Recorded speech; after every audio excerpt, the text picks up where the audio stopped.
Guys, welcome back to Growth India. मैं आशीष शर्मा आपके लिए आज नया टॉपिक लेके आई हूँ टैली के अंदर, जिसके टॉपिक का नाम है bills wise detail topic. Bills wise detail topic debtors और क्रेडिटर्स जब परचेज और सेल्स की ट्रांजेक्शन करते हैं, यानी कि लेनदार और देनदार के बीच में जब परचेज और सेल खरीदा या बेचा जाता है सामान, उस वक्त जो लेन देन किया जाता है, अगर वो लेन देन क्रेडिट यानी कि उधारी में किया गया हो वो लेन देन, तो उसकी डिटेल्स रिकॉर्ड मेंटेन करने के लिए हम इस टॉपिक को यूज़ करते हैं कि जो आपने ट्रांजेक्शन की है, जो लेन देन आपने किया है, उस लेन देन में क्या क्या सामान सेल हुआ या परचेज किया है आपने, उस सामान में कितना पैसा आपको पेंडिंग पड़ा है, कितना पैसा कितने तारीख तक मिलेगा या आपको देना है, इस तरीके की डिटेल्स को आप इस टॉपिक के अंदर नोट करते हैं, जो एक टैली में अलग से फीचर प्रोवाइड कराया गया है, जो एक अलग जगह जाकर आप देख सकते हैं। तो चलिए गाइस, आज का टॉपिक स्टार्ट करते हैं। इसमें बहुत इंपॉर्टेंट टॉपिक है ये। अगर आप इंटरेस्ट कैलकुलेट करते हैं अपनी कंपनी में, तो इंटरेस्ट कैलकुलेशन के लिए भी ये टॉपिक काफ़ी इंपॉर्टेंट है। तो स्टार्ट करते हैं आज का टॉपिक बिल्स वाइज डिटेल। चलिए तो स्टार्ट करते हैं आज का टॉपिक बिल्स वाइज डिटेल। ये टॉपिक मैं आपको थोड़ा सा तो समझा ही चुकी हूँ कि ये टॉपिक तब भी हम इस्तेमाल करते हैं जब हम अपने डेटर्स या और क्रेडिटर्स यानी कि लेनदार और देनदार से जब कोई लेन देन करते हैं, तो उन लेन देन की डिटेल्स को इस टॉपिक के अंदर रिकॉर्ड किया जाता है। तो सबसे पहले इसका एक्टिवेशन देख लेते हैं। इसका एक्टिवेशन हमें मिलता है F11 में। देन हम प्रेस करते हैं F1।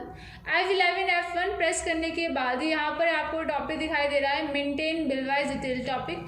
ये ऑलरेडी ऑलमोस्ट ये हमेशा येस होता है। अगर आपके पास येस नहीं है तो इसको आप यहाँ जाकर इसको येस कर सकते हैं। इसके अलावा हम कंट्रोल ए से एक्सेप्ट कर रहे हैं अब डायरेक्टली। इसके बाद स्क्रीन से बाहर आएंगे। अब वहाँ पर एक्सेप्ट करना इज़ नॉट इनफ। आप का जो टॉपिक है ये मेनली यहाँ पर डिपेंड करता है आपके डेटर्स और क्रेडिटर्स पर, यानी कि आपके लेनदार और देनदार पर। तो जब भी आप अपनी कंपनी में कोई डेटर्स और क्रेडिटर्स क्रिएट करेंगे, यानी कि जब उनको लेनदार बनाएंगे या किसी देनदार को बनाएंगे, तो उस वक्त ये टॉपिक येस होना ज़रूरी है। तो एक बार देख लेते हैं। अकाउंट्स इन्फो में हम जाते हैं। यहाँ पर लेजर में गए, क्रिएट किया हमने, कोई एक पर्टिकुलर नाम ले लेते हैं। फॉर एग्जांपल हम यहाँ पर सुमन ट्रेडर्स एक कंपनी ले रहे हैं। सुमन ट्रेडर्स एक कंपनी है और इससे हम सामान परचेज करने वाले हैं। तो परचेज करने वाले हैं यानी कि ये होगा हमारा सन्ड्री क्रेडिटर्स। तो हम यहाँ पर सन्ड्री क्रेडिटर्स पे जैसे हमने क्लिक किया तो हमारे पास पहले ही ऑप्शन आ रहा है maintain balance bill bye bill. तो हमारा ये ऑप्शन यस होना ज़रूरी है। इसके बाद जस्ट नेक्स्ट ऑप्शन आपका दिखाई दे रहा है डिफ़ॉल्ट क्रेडिट पीरियड, यानी कि अगर इस कंपनी के कुछ रूल्स और रेगुलेशन है कि भाई ये इससे ज़्यादा टाइम पीरियड तक आपको उधार नहीं देगा, लास्ट टाइम पीरियड इतना ही है, तो डिफ़ॉल्ट क्रेडिट पीरियड मतलब बाय डिफ़ॉल्ट इतने दिन का उधार का टाइम पीरियड आपको मिलेगा कि इतने दिन के उधार में आपको सामान पे करना है। फॉर एग्जाम्पल मैं यहाँ पर डाल रही हूँ 15। इसका मतलब ये होगा कि अब जब भी मैं सुमन के नाम पर कोई भी बिल बनाऊंगी तो मुझे ऑटोमेटिकली 15 डेज़ का मतलब 15 डेज़ क्रेडिट पीरियड टाइम मिलेगा कि 15 डेज़ के अंदर मुझे इसकी बिल की पेमेंट करनी है। इसके बाद आगे आ जाते हैं। यहाँ पर एड्रेस वगैरह ये बेसिक डिटेल्स आपको फिल करनी है, ये रेगुलर है और यहाँ पर इसका रजिस्ट्रेशन नंबर डालना पड़ेगा अगर आप GST डिडक्ट करना चाहते हैं।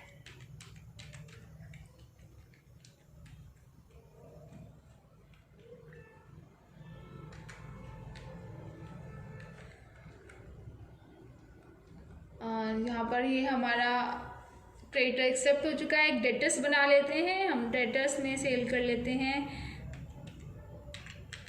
कुणाल, हमारे कस्टमर हैं। यहाँ पर हम कुणाल को सेल कर लेते हैं। ये हमारे लिए सन्ड्री डेटर्स हो गया। Again maintain balance bill bye bill है, यस है। यहाँ पर अब आपको ये ऑप्शन चाहे तो इसको यस, इसमें अगर बाय डिफ़ॉल्ट आप ही कंपनी में कुछ क्रेडिट पीरियड है कि भाई इतने दिन का उधार ही देना है सबको, तो आप यहाँ पर डेज मेंशन कर सकते हैं। अदरवाइज़ अगर नहीं करना चाहते तो मैं ऑलरेडी एक में मेंशन कर चुकी हूँ, तो हम इसमें यहाँ पर मेंशन नहीं करते। आगे ये हमारा कंज्यूमर है, इसमें कंज्यूमर सेलेक्ट कर लेते हैं और ये हमने एक्सेप्ट कर लिया। इस टॉपिक में स्टॉक आइटम्स तो आपको नॉर्मली जैसे क्रिएट करते हैं नॉर्मली वैसे ही क्रिएट करेंगे। तो सीधा हमारा मेन टॉपिक है एंट्रीज़ का। सीधा एंट्रीज़ पर आते हैं। सबसे पहले हम यहाँ पर परचेज़ करते हैं सामान। तो यहाँ पर F9 की प्रेस करने के साथ आप सीधा परचेज़ की एंट्री में आएंगे। कुछ सामान परचेज़ कर लेते हैं। तो यहाँ पर हम सामान परचेज कर रहे हैं सुमन ट्रेडर्स से, जो कि हमने बनाया था सन्नी क्रिएटर्स। इस स्क्रीन पर आप देख सकते हैं सप्लायर का नेम आ चुका है सुमन ट्रेडर्स। यहाँ पर आप उसका नीचे एड्रेस फिल कर सकते हैं, जो एड्रेस है उसका कंट्री नेम, स्टेट और उसका जीएसटी नंबर। यहाँ पर जीएसटी नंबर डला होना इंपॉर्टेंट है, अदरवाइज आपकी कंपनी में जीएसटी डिडक्ट नहीं होगा एंट्रीज के टाइम पर। यहाँ पर परचेज, अब आप यहाँ पर क्या परचेज कर रहे हैं, तो मैं यहाँ पर उससे CPU परचेज कर लेती हूँ। मैंने यहाँ पर CPU से परचेज किए हैं 10 क्वांटिटी। तो यहाँ पर मेरा रेट आ गया, आप चाहे तो यहाँ पर खुद भी डाल सकते हैं। उसके बाद कीबोर्ड परचेज कर लेते हैं हम। यहाँ पर कीबोर्ड भी हमने 10 क्वांटिटी यहाँ पर परचेज की। अब हम इसमें से GST काट लेते हैं। इसके बाद जैसे आप यहाँ पर आगे आएंगे तो यहाँ पर आपको नॉर्मली इस स्क्रीन पर एक ऑप्शन आता जिसमें यहाँ पर ये आपसे सेलेक्ट करता कि भाई किस टाइप का एडजस्टमेंट है, यानी कि जो टॉपिक हमने येस किया था उससे रिलेटेड कुछ ऑप्शंस यहाँ पर आने चाहिए थे, जो आपकी फ़िलहाल इस स्क्रीन पर नहीं आ रहे हैं। तो वो क्यों नहीं आ रहे हैं? क्योंकि टैली में उन ऑप्शंस को बाय डिफ़ॉल्ट येस कर बोला जाता है कि उन ऑप्शंस को टैली अपने आप फिल कर दे। तो अगर उन ऑप्शंस की डिटेल्स को आप डालना चाहते हैं, यानी कि वो स्क्रीन अगर आपके टैली में अगर नहीं आ रही है, तो यहाँ पर आप F12 की प्रेस करेंगे और F12 की प्रेस करने के बाद आपको यहाँ पर एक ऑप्शन दिखाई दे रहा है use default for bill allocation. इस ऑप्शन के येस होने की वजह से आपको वहाँ पर ऑप्शंस नहीं आ रहे हैं जिसमें आपसे वो ये पूछे कि कितने क्रेडिट पीरियड का टाइम आपको दिया जाए। तो इस ऑप्शन को नो जैसे ही हम करेंगे तो वहाँ पर अब वो आपसे पूछेगा कि आपको कितने दिन का डिफ़ॉल्ट क्रेडिट पीरियड का टाइम दिया जा रहा है, कितने दिन तक आपको पेमेंट करनी है। अभी आप देखेंगे यहाँ पर ये 4 एडजस्टमेंट आ गए।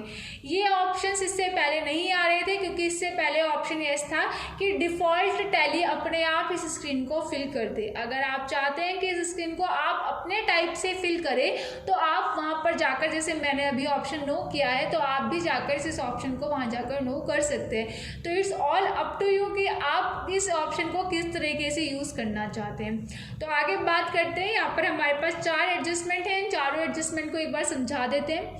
एडवांस हम यूज़ करते हैं जब हम अपने कंपनी में कोई एडवांस की ट्रांजैक्शन पास कर रहे हैं, या तो एडवांस लिया जा रहा है या एडवांस दिया जा रहा है, तो उस वक्त एडवांस को यूज़ किया जाता है।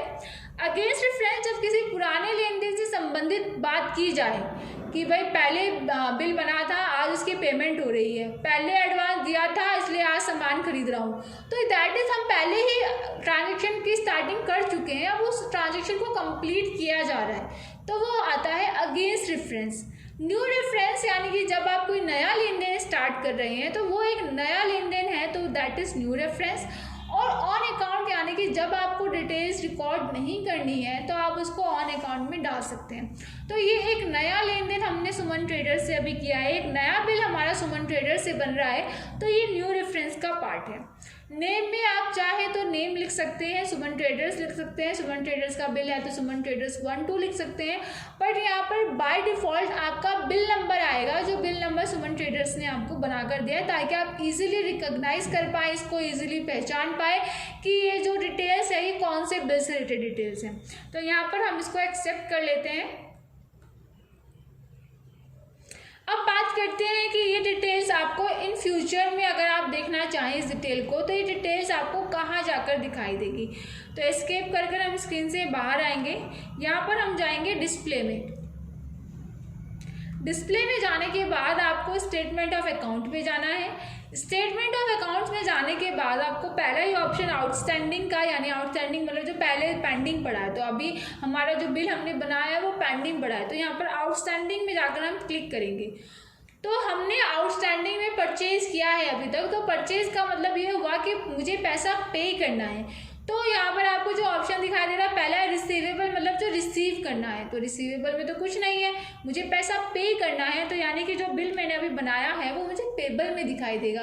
तो आप यहाँ पर देख सकते हैं ऑल्ट F1 से डिटेल्स ओपन हो जाएंगी यहाँ पर, कि यहाँ पर आपका जो बिल आपने अभी बनाया है सुमन ट्रेडर्स का, वो बिल आपको नज़र आ रहा है, डेट आ रही है कि 1 अप्रैल में वो बिल बना था, रेफरेंस नंबर यानी कि बिल नंबर आ गया, पार्टी अकाउंट नेम में सुमन ट्रेडर्स का नाम आ गया, और नीचे उसकी डिटेल्स आ रही है कि भाई आपने परचेज किया था, तीसरी एंट्री बनी है आपकी कंपनी में परचेज की, और टोटल आपने 39,200 का सामान आपने परचेज किया था, जिसमें आपने 10 CPU खरीदे हैं, 10 कीबोर्ड खरीदे हैं, और ये उनकी डिटेल्स है, और ये पूरा अमाउंट अभी तक आपका यहाँ पर पेंडिंग पड़ा है।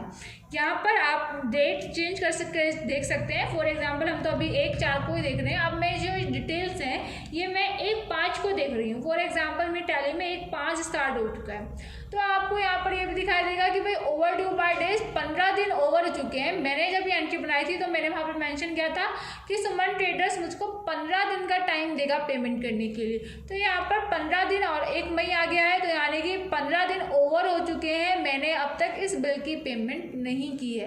तो ऐसे ही जब डे ओवर हो जाते हैं तो यहाँ से फिर आप इंटरेस्ट भी लगा सकते हैं, सुमन ट्रेडर्स आप पर इंटरेस्ट भी चार्ज कर सकते हैं। चलिए, आई होप से समझ में आया होगा। एक एंट्री यहाँ पर सेल्स की दिखा देते हैं आपको। अकाउंटिंग वाउचर में जाते हैं अगेन, देन F8 हम यहाँ पर सेल्स की प्रेस कर रहे हैं। यहाँ पर कुणाल को सेल कर देते हैं,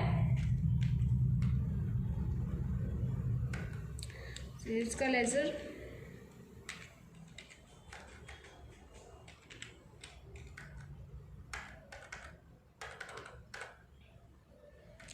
तो अगर हम CPU सेल कर देते हैं 5 क्वांटिटी,